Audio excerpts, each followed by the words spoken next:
कैसे है दोस्तों, यूट्यूब चैनल में आप लोगों को स्वागत है। जितिया का ढेर सारी शुभकामनाएं आप लोग को। अच्छे होंगे, स्वस्थ होंगे।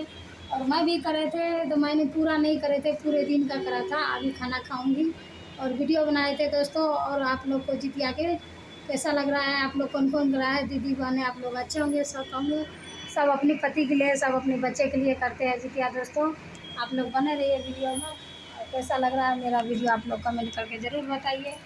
और मैं देखिए तैयार हो गई हूँ और मेरा भी लुक कैसा लग रहा है आप लोग कमेंट करके ज़रूर बताइए। वैसे तो मैं तैयार होती हूँ, तैयार होने में अच्छा लगता है दोस्तों, तो इसलिए तैयार होती हूँ वीडियो बनाने के लिए। इतना तो नहीं हुई, तो जितना हो पाए उतना हो ही गया दोस्तों, तो इसलिए आप लोग वीडियो में बने रहिए। और इधर देखिए मेरा बेटा खाना खा रहा है, ये देखिए। और रितम उधर से आ रही है। और देखिए आप लोग जल्दी जल्दी वीडियो में बने रहिए। और यूट्यूब चैनल का आप लोग सब्सक्राइब करिए दोस्तों, लाइक करिए, कमेंट करिए, शेयर करिए। जैसे जैसे आप लोग को वीडियो बनाऊँ, वैसे वैसे अच्छा अच्छा वीडियो बनाऊँगी, आप लोग को दिखाऊँगी।